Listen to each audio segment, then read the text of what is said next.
what you know about rolling down in the deep. When your brain goes numb, you can call that mental freeze. When these people talk too much, put that shit in slow motion. Yeah, I feel like an like what you know about rolling down in the deep. When your brain goes numb, you can call that mental freeze. When these people talk too much, put that shit in slow motion. Yeah, I feel like an astronaut in the ocean.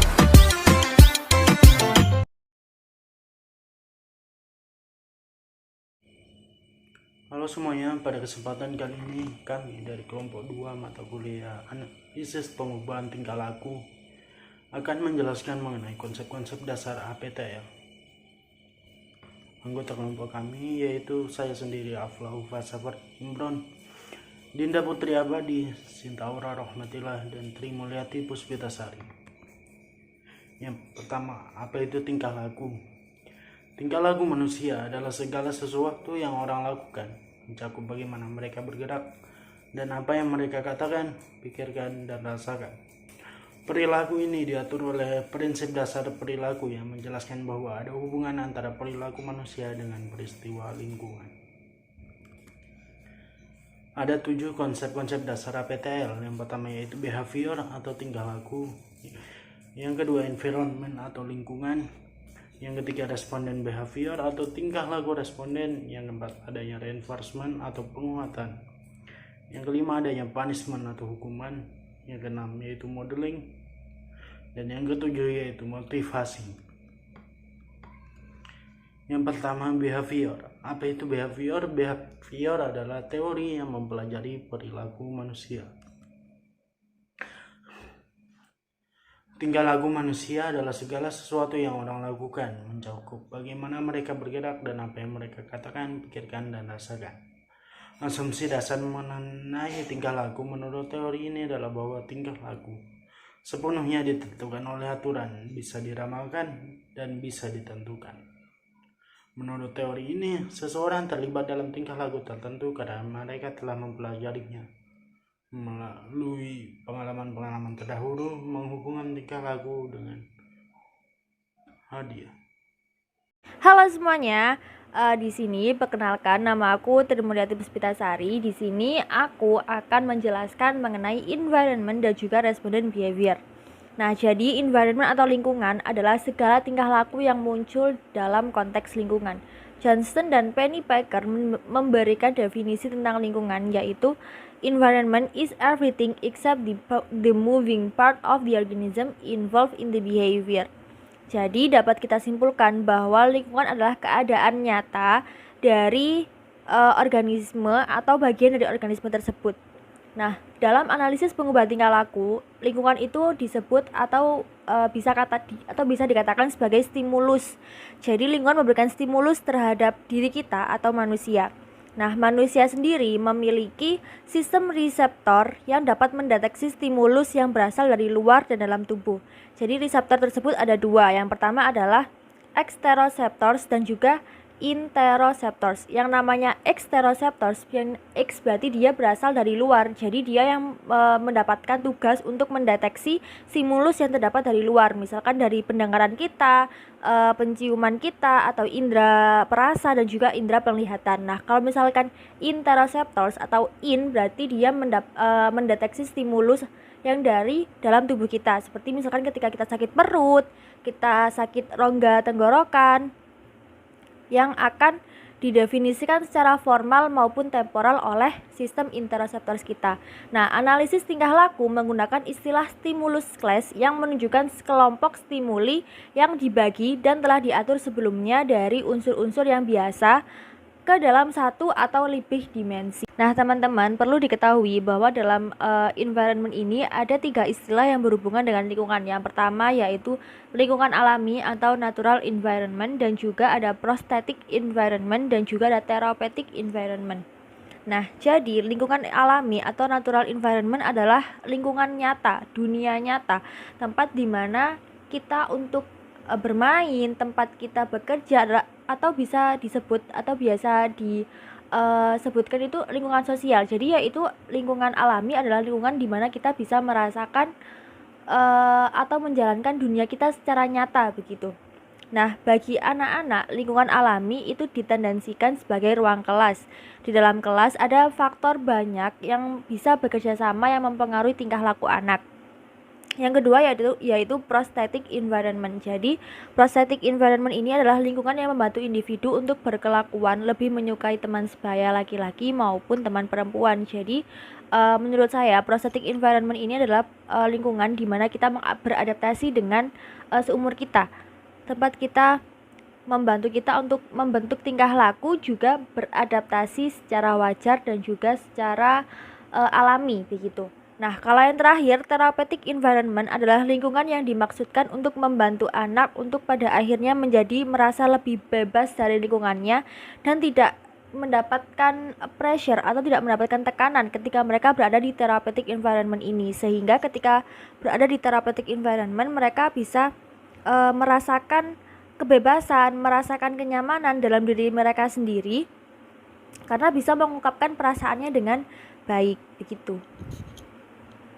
Nah, kali ini kita akan membahas mengenai respondent behavior.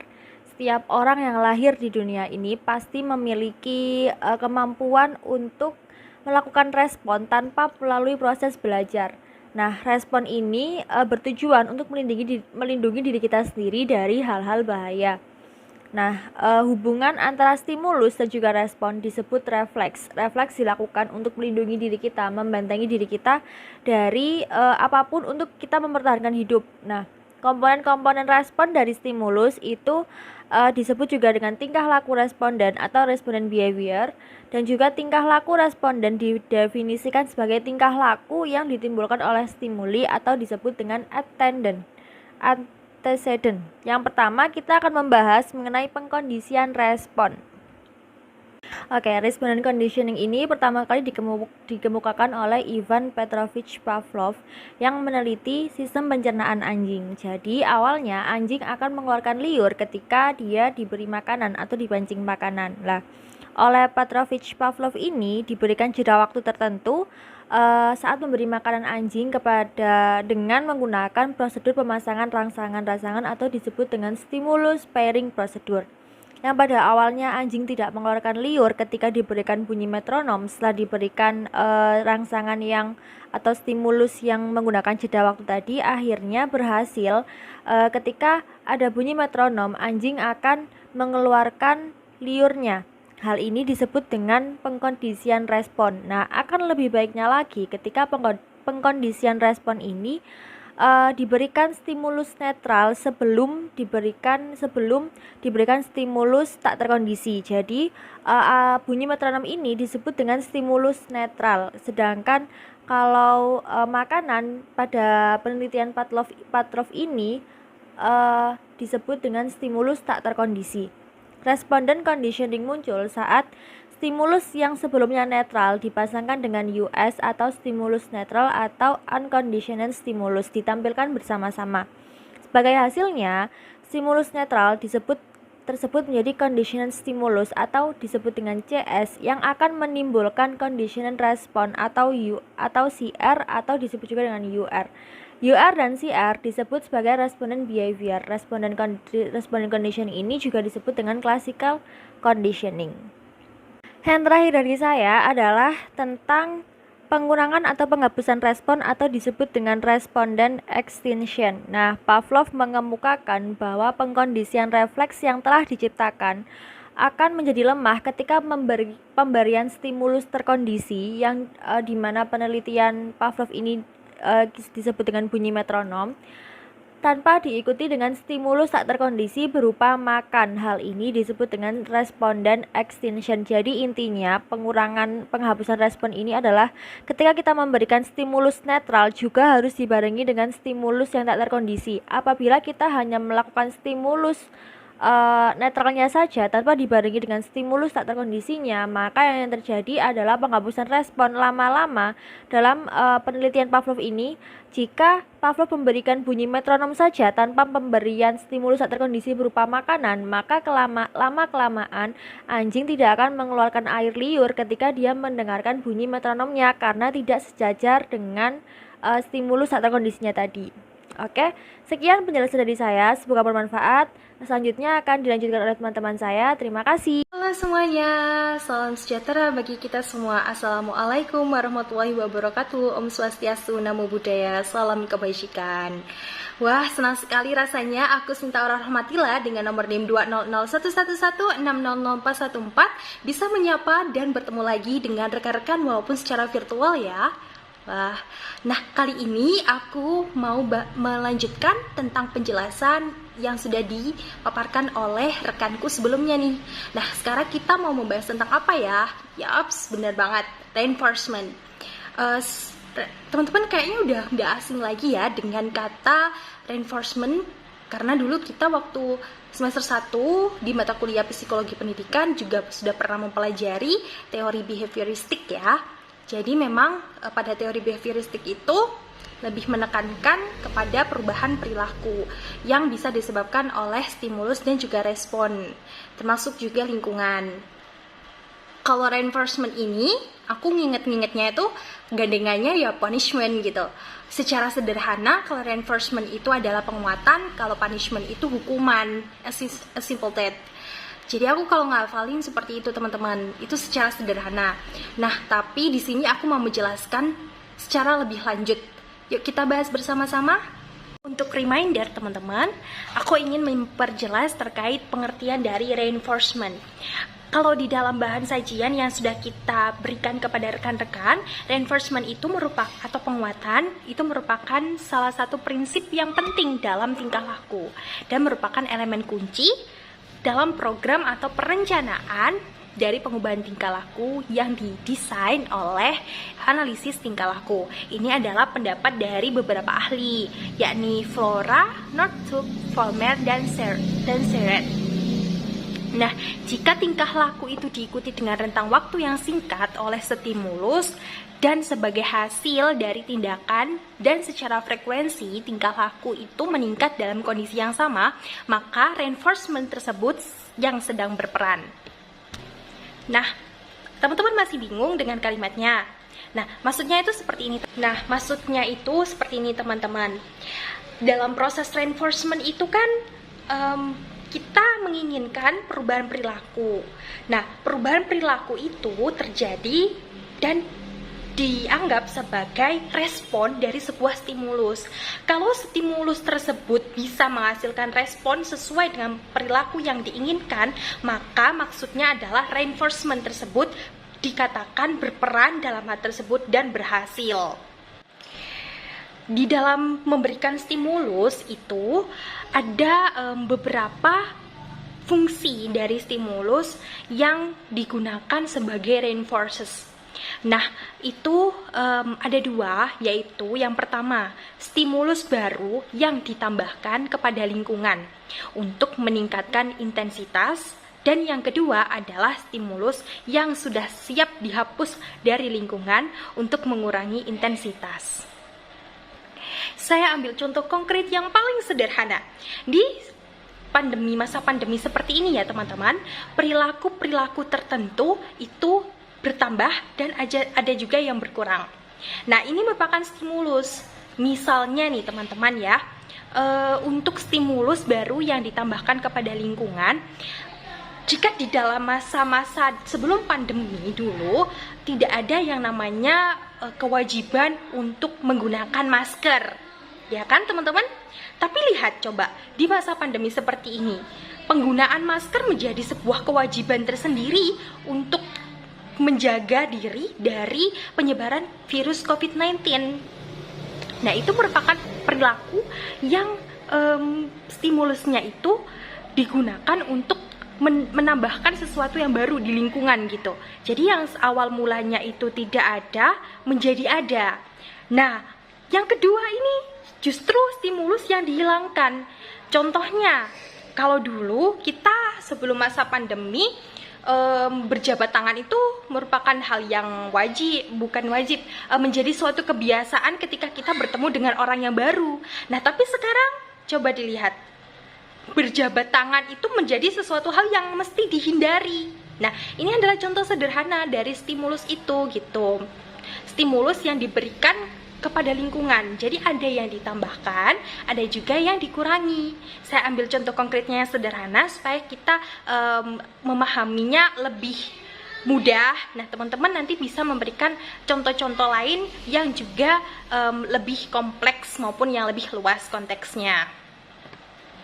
Nah, teman-teman, reinforcement itu ada positif, ada negatif.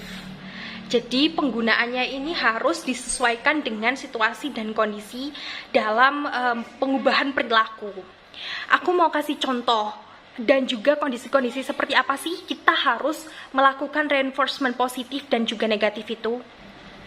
Positif reinforcement itu suatu peristiwa itu hadir apabila mengikuti suatu perilaku tertentu yang menyebabkan perilaku tersebut akan diulangi.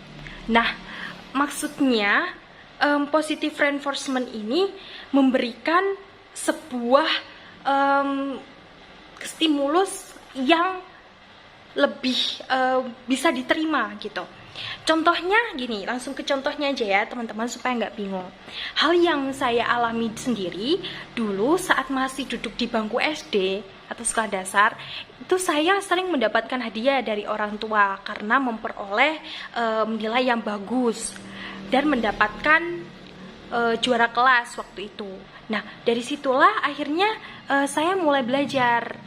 Nah, saat awal memulai pelajaran baru di semester berikutnya, semangat belajar itu semakin tercipta, apalagi kalau mendekati ujian. Nah, karena saya tahu jika saya bisa mendapatkan juara lagi, saya bisa mendapatkan penguatan positif. Kalau saya dapat juara, saya nanti dapat hadiah gitu. Sehingga saya selalu ingat, pokoknya kalau misalnya bisa nilainya bagus, bisa juara, itu dapat hadiah buku gitu, ada hadiah penggaris. Jadi itu penyemangat gitu. Itu adalah positive reinforcement yang diberikan, sehingga perilaku yang saya tampilkan adalah saya semangat belajar. Nah, gitu. Terus ada lagi contoh. Nah, kalau tadi kan saya kasih contoh di lingkungan keluarga memberikan reinforcement yang positif gitu ya. Nah, ketika di SD juga dikasih hadiah gitu. Hadiah-hadiah tersebut sebagai reward yang akhirnya memberikan penguatan kepada kita atau kepada individu untuk melakukan hal yang sama dan diulang-ulang gitu. Jadi kalau sudah dikasih hadiah, dia akan terus-menerus merasa bahwa oh iya ya, ada sebuah hal yang saya dapatkan ketika saya melakukan hal ini gitu. Nah, ada juga teman saya, dia itu anaknya pada dasarnya itu pemalu, dia pendiam gitu. Nah, kemudian diminta sama guru biologi saya untuk mempresentasikan hasil tugasnya maju ke depan kelas. Ya pasti deg-degan ya, karena dia pendiam gitu, jadi nggak pernah berbicara banyak. Nah, tapi ini reinforcement positifnya. Setelah teman saya itu presentasi, guru biologi saya itu memberikan pujian kepada anak tersebut. Nah, otomatis teman-teman kelas lainnya itu juga bertepuk tangan. Nah, ketika hal tersebut berlangsung dan berulang-ulang seperti itu, maka pada akhirnya anak tersebut menjadi lebih berani untuk maju ke depan kelas. Bahkan mungkin sifat pemalunya dan pendiamnya itu bisa jadi hilang. Nah, gitu. Terus ada lagi pengalaman di dalam kelas itu ketika seseorang atau seorang siswa itu kebetulan bisa menjawab pertanyaan yang diberikan oleh guru. Ini bisa kita praktekkan ketika kita nanti menjadi seorang konselor maupun guru di lapangan ya, teman-teman. Nah, ketika siswa tersebut secara kebetulan bisa menjawab pertanyaan yang dilontarkan. Nah, padahal dia biasanya itu menunjukkan perilaku yang nakal, membuat onar saat jam pelajaran. Nah, tapi kalau misalnya dia itu diberikan kesempatan untuk menjawab pertanyaan, meskipun dia bisa saja jawabannya salah, bisa saja jawabannya kurang tepat, tapi dia diapresiasi. Nah, itu bisa membuat perilaku dia yang awalnya itu adalah sering membuat onar, kemudian tertarik untuk diskusi karena merasa bahwa pendapat saya walaupun tidak sepenuhnya benar, tapi saya diapresiasi. Nah, itu adalah hal-hal yang contoh konkretnya teman-teman bisa lihat di lingkungan sekitar kita tentang positive reinforcement itu, sehingga menghasilkan perilaku yang positif juga gitu, karena reinforcement yang diberikan itu positif. Yang kedua, reinforcement yang negatif. Jangan artikan negatif ini selalu sesuatu yang tidak bagus ya teman-teman. Maksudnya reinforcement negatif itu kondisional gitu, tergantung kondisi dan situasi yang sedang terjadi. Gini contohnya, kalau ada siswa yang melakukan pelanggaran terhadap peraturan sekolah, nah kemudian diberikan poin, nah itu diterapkan di sekolah SMA saya dulu. Selanjutnya kita membahas tentang punishment atau hukuman. Punishment atau hukuman ini seperti reinforcement. Ketika tingkah laku itu diikuti oleh suatu stimulus pengubah yang mengurangi frekuensi dari tingkah laku, maka punishment yang mengambil peran. Sama seperti reinforcement. Jadi punishment itu dapat memenuhi salah satu dari dua tipe tindakan stimulus pengubahan. Seperti dua stimulus yang sudah saya jelaskan tadi ya. Stimulus yang digunakan untuk mengurangi suatu perilaku untuk perilaku tertentu, dan stimulus yang digunakan untuk menambahkan perilaku tertentu. Hukuman itu ada hukuman tipe 1 dan ada hukuman tingkat tipe 2. Nah, kesatuan stimulasi dari punishment itu menggunakan penarikan dari stimulasi. Seperti positif dan juga negatif reinforcement, banyak banget prosedur pengubahan tingkah laku yang menggabungkan dua tindakan atau operasi dasar punishment. Meskipun banyak dari buku itu menggunakan istilah punishment itu untuk prosedur-prosedur yang melibatkan hal positif. Nah, punishment dan mendeskripsikan dari positive reinforcement dan kerugian sebagai prinsip atau tipe punishment. Nah, oleh karena itu harus dipertimbangkan taktik pengubahan tingkah laku dan bukan prinsip dasar dari tingkah laku itu sendiri. Maksudnya bagaimana sih? Kalau berbicara tentang punishment itu, teman-teman, jangan dianggap sebagai hukuman yang selalu merugikan ya, atau tindakan-tindakan yang merugikan. Tapi justru pahamilah hal tersebut dengan tujuan punishment itu sendiri sebenarnya apa gitu. Tujuan punishment itu bukan untuk menyakiti siswa, bukan untuk menjaga kehormatan guru di hadapan siswa, bukan untuk ditakuti siswa. Namun tujuan pemberian punishment itu supaya siswa itu merasa jera, sehingga tidak mengulangi lagi perbuatannya yang keliru. Jadi punishment itu punya 3 fungsi. Yang pertama yaitu fungsi retristik. Jadi gini, maksudnya itu hukuman atau punishment itu bisa menghalangi terulangnya kembali perilaku yang tidak diinginkan pada diri siswa. Kemudian hukuman itu sebagai pendidikan, itu dapat dijadikan pelajaran berharga bagi siswa. Nah, yang ketiga itu sebagai motivasi, jadi mendorong siswa untuk menghindari diri dari tingkah laku yang tidak diinginkan. Contohnya hukuman dalam menghukum atau memberikan punishment kepada siswa atau kepada seorang individu, ini juga tidak boleh secara sembarangan menampar, memukul. Itu tidak diperkenankan ya teman-teman.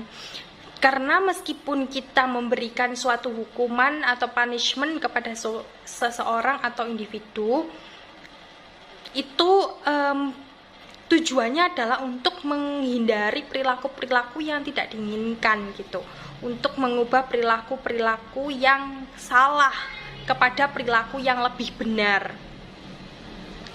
Nah, penggunaan punishment itu sendiri itu misalnya ketika anak yang membolos sekolah ya, tidak masuk sekolah tapi membolos masuk tapi tidak ke kelas, misalnya ke kantin atau lain sebagainya, ketahuan membolos. Nah, terus diberikan hukuman atau punishment membersihkan kamar mandi, misalnya kamar mandi sekolah, atau diberikan punishment bersih-bersih di menjabuti rumput dan lain sebagainya.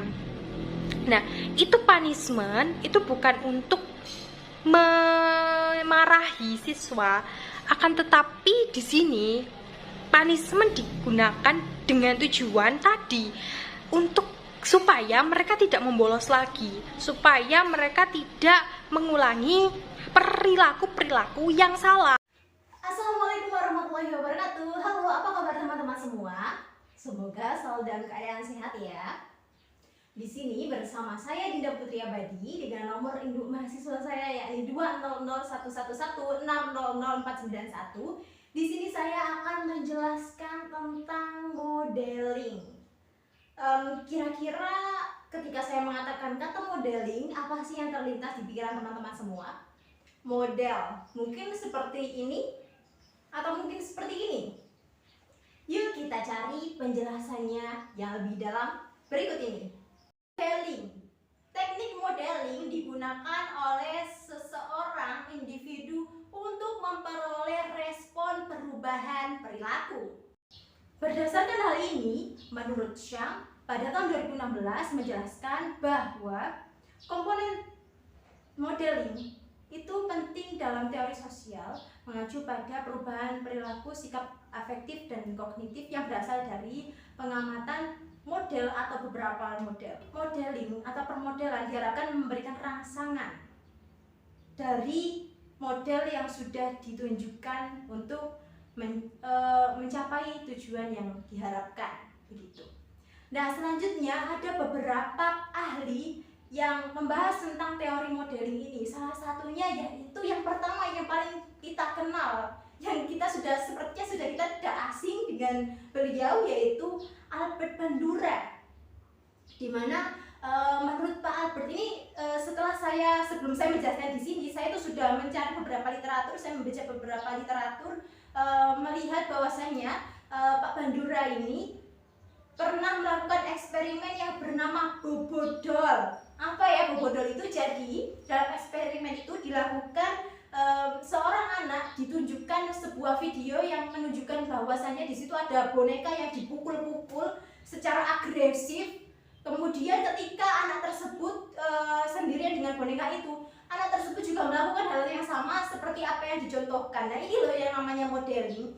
Bahwasanya ketika kita menunjukkan suatu contoh permodelan, kemudian ditunjukkan oleh seseorang, itu maka akan menimbulkan respon terhadap dia dengan cara dia ini melakukan hal yang sama seperti apa yang dia lihat, apa yang dia dengar, gitu. Nah, begitupun dengan sebaliknya, ada ketika bereksperimen, ketika boneka tersebut disayang-sayang, tidak dilakukan kekerasan secara agresif, kemudian boneka itu sangat diperhatikan, dipertunjukkan kepada seorang anak, maka seorang anak itu juga melakukan hal yang sama. Anak tersebut juga melakukan menyayangi boneka tersebut, jadi tidak melakukan tindakan kasar terhadap boneka tersebut. Ya walaupun hanya sekedar sebuah boneka, tapi ini loh yang maksudnya yang bisa kita ambil adalah bahwasanya perilaku tersebut itu dapat dicontoh, begitu.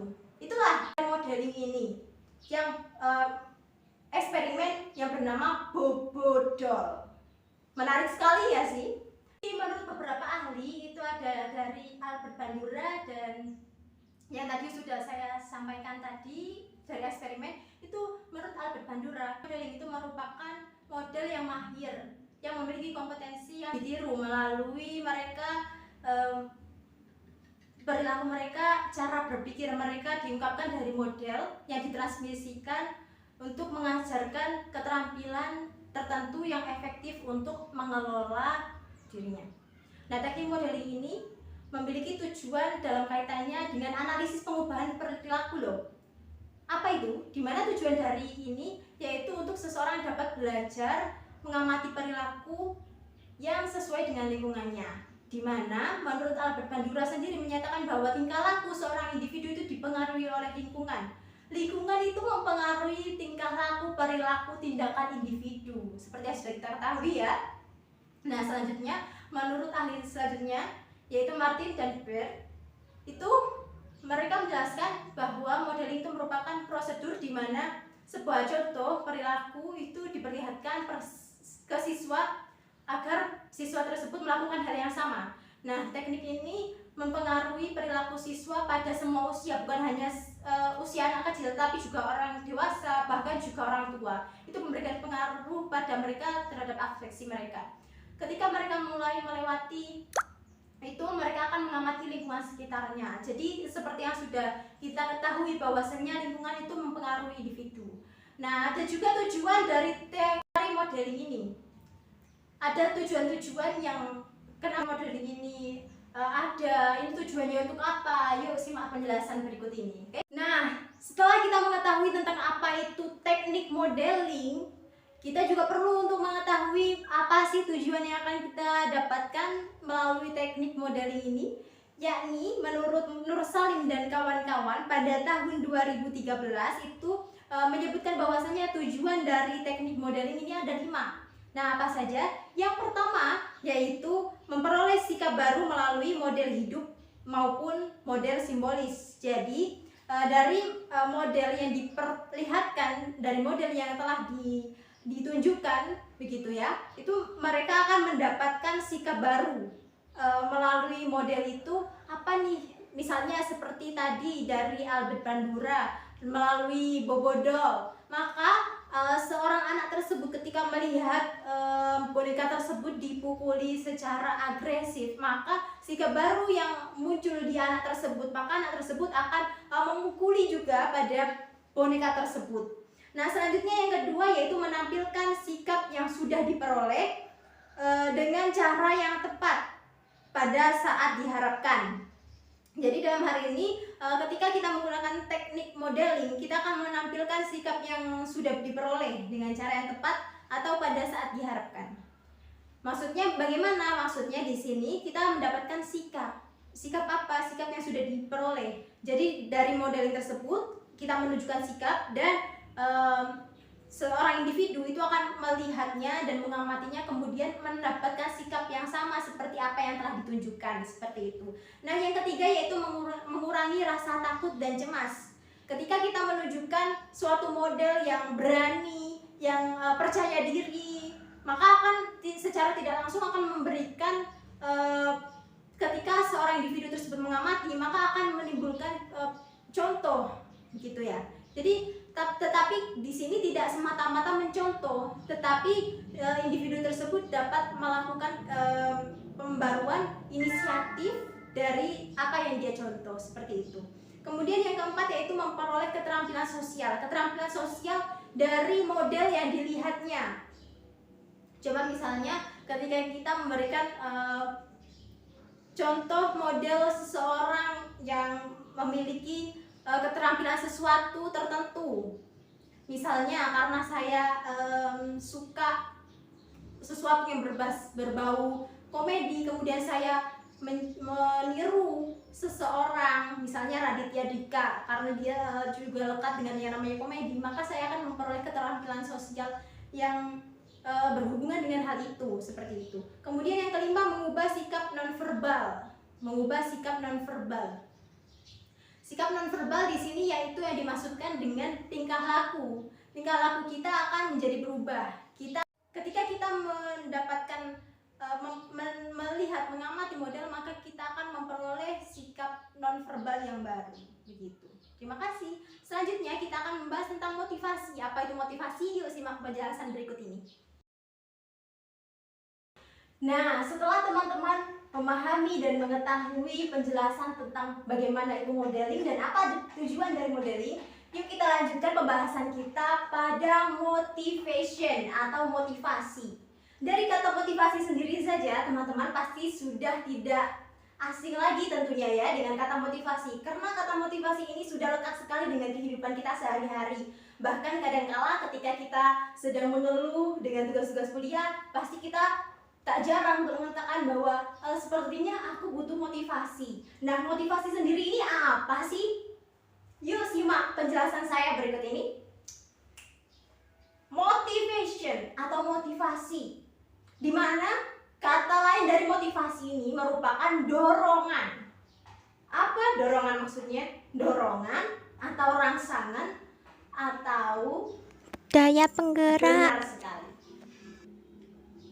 Dorongan atau rangsangan untuk mencapai tujuan yang diinginkan oleh individu untuk menjadikan dirinya menjadi yang lebih baik tentunya. Nah, seperti yang bisa teman-teman lihat berikut ini, bahwasanya motivasi merupakan faktor penggerak yang berisi dorongan yang memberikan semangat dan juga dapat mengubah tingkah laku seseorang menuju tingkah laku yang lebih baik untuk dirinya sendiri tentunya. Keren sekali bukan? Itulah mengapa ketika kita merasa bahwa kita sepertinya butuh motivasi. Agar apa? Agar kita dapat terdorong dan kita dapat semangat untuk menjadikan diri kita menjadi yang lebih baik. Sekilas tentang pengertian dari motivation itu, sepertinya perlu kita jelaskan lebih dalam lagi ya tentang apa itu motivasi. Nah, berikut ini pengertian motivasi dari beberapa ahli. Nah, menurut Hamzah pada tahun 2008 menjelaskan bahwa motivasi merupakan sebuah kekuatan.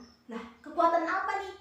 Kekuatan yang membuat seorang individu atau seseorang itu menjadi berbuat atau melakukan suatu tindakan, di mana motivasi yang berasal dari kata motif ini itu tidak dapat dilihat, tetapi bisa diinterpretasikan. Diinterpretasikan melalui apa? Diinterpretasikan melalui tingkah lakunya. Nah, bagaimana tingkah lakunya? Apakah kekuatan itu membuat individu itu menjadi yang lebih baik? Begitu. Nah, selanjutnya, sedangkan menurut Umar Hamali pada tahun 2004 maksud saya, itu menjelaskan bahwa motivasi itu dapat berupa dorongan-dorongan dasar yang atau internal dan intensif di luar individu atau hadiah. Nah, dari beberapa pengertian-pengertian yang sudah saya sebutkan, pengertian-pengertian yang dijelaskan oleh para ahli, baik itu tadi menurut Hamzah atau Umar Hamali, ini dapat kita simpulkan bahwasanya motivasi ini merupakan suatu penggerak, penyemangat, dan juga mengontrol minat-minat kita. Nah, ketika kita merasa ketika motivasi kita turun, kita butuh untuk motivasi lagi untuk mengontrol minat-minat kita terhadap sesuatu tingkah laku yang akan kita lakukan, sehingga kita dapat bertingkah laku dan mencapai tujuan dari diri kita yang lebih baik. Nah, setelah saya menjelaskan dan memaparkan tentang pengertian dari motivasi, apakah teman-teman sudah memahami? Nah, untuk lebih memahaminya lagi, kita lanjut pada pembahasan selanjutnya. Manusia itu dimotivasi oleh apa? Kira-kira menurut teman-teman apa yang memotivasi manusia? Apa yang memotivasi diri kita? Nah, dari apa yang sudah saya jelaskan tentang motivasi, ternyata manusia itu dimotivasi oleh kebutuhan-kebutuhan yang melekat dalam diri setiap manusia, yang cenderung bersifat bawaan. Dan kebutuhan-kebutuhan ini ada hierarki kebutuhan. Yang pertama yaitu kebutuhan fisiologis. Yang kedua yaitu kebutuhan keamanan. Yang ketiga kebutuhan sosial, kebutuhan prestisme, dan yang terakhir yaitu kebutuhan aktualisasi diri. Nah, kita bahas satu persatu tentunya ya. Yang mungkin kita menyebutkannya tadi, apakah mungkin sudah paham? Tapi meskipun sudah paham, saya tetap akan menjelaskan. Oke, yang pertama yaitu kebutuhan fisiologisme, yaitu berupa sandang, pangan, papan.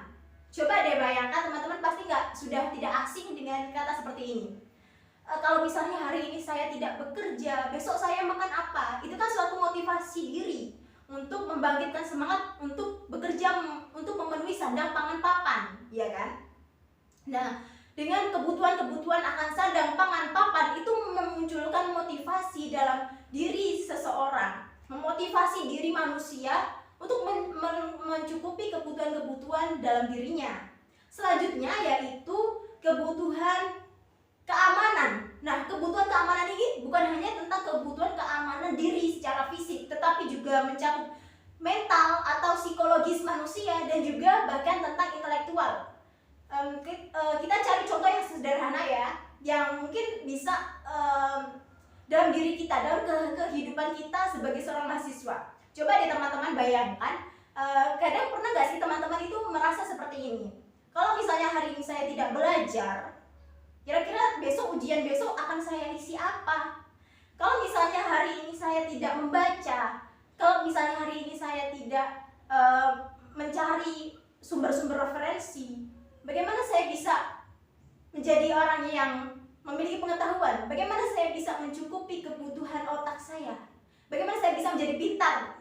Cara mudahnya seperti itu, ya kan? Setiap orang ingin pintar, setiap orang ingin mampu memiliki pengetahuan, ya kan? Tidak, jadi kemampuan itu tidak hanya mengenai keamanan, maksud saya keamanan itu tidak hanya mencakup tentang keamanan fisik diri kita, tapi juga mencakup keamanan psikologis, keamanan mental, keamanan intelektual gitu. Nah, selanjutnya yaitu kebutuhan sosial. Maksudnya di sini kebutuhan sosial itu seperti apa? Nah, kita tahu bahwa kita adalah manusia, makhluk sosial. Kita hidup di tengah lingkungan masyarakat. Kita butuh untuk dicintai, disayangi, tidak hanya disayangi oleh kekasih, tetapi juga keluarga, teman, rekan dekat. Kita butuh untuk itu. Nah, untuk memenuhi kebutuhan sosial itu, untuk memenuhi kebutuhan seperti itu, manusia itu memotivasi dirinya untuk memiliki teman, tentunya kan. Kalau misalnya kita nih waktu masih menjadi mahasiswa baru, tentunya kita kayak punya motivasi, aku pengen punya teman di kuliah, maka aku harus memotivasi diri saya untuk bergaul, untuk bersosialisasi dengan teman-teman gitu. Nah, selanjutnya yaitu kebutuhan prestisme, yaitu mencakup tentang simbol-simbol dan status. Dan selanjutnya yang terakhir yaitu aktualisasi diri. Aktualisasi diri, ingin dirinya, keberadaan dirinya itu diakui, potensi dirinya diakui. Nah, terkadang coba deh teman-teman mengingat, kadang ada orang yang punya bakat, tetapi dirinya kadang mau untuk sepertinya apakah memang ini bakat saya. Misalnya ada seorang yang enak nyanyinya, tapi dia kadang nggak menutup itu, bakatnya itu jadi terpendam. Tetapi ketika dia dimotivasi oleh seseorang di luar dirinya misalnya, pasti dia akan merasa bahwa sepertinya memang ini bakat saya, maka saya harus mengaktualisasikan diri saya begitu. Untuk memenuhi kebutuhan aktualisasi, mengembangkan potensi dalam dirinya, seseorang akan termotivasi dengan itu untuk menjadikan dirinya yang lebih baik, untuk bertingkah laku yang lebih baik, untuk mencapai tujuan dari dirinya yang lebih baik. Jadi motivasi ini pada hakikatnya tujuannya nantinya itu akan membuat diri seseorang menjadi yang lebih baik, untuk memenuhi kebutuhan-kebutuhan hidupnya yang lebih baik. Nah, dari apa yang sudah saya jelaskan, kurang lebihnya saya mohon maaf yang sebesar-besarnya apabila ada salah kata dari saya. Mohon dimaafkan kepada Ibu dosen, Ibu Ari, apabila ada beberapa penjelasan dari kami yang mungkin masih jauh dari kata sempurna. Mohon dengan sangat penguatannya, klarifikasinya, dan pemberian motivasi juga bagi diri kita semua sebagai mahasiswa untuk menjadi mahasiswa yang lebih baik lagi ke depannya. Cukup sekian dari kami kelompok 2 mata kuliah analisis pengubahan tingkah laku. Terima kasih dan wassalamualaikum warahmatullahi wabarakatuh. Hey, what you know about rolling down in the deep? When your brain goes numb, you can call that mental freeze. When these people talk too much, put that shit in slow motion. Yeah, I feel like an jalebi. Like what you know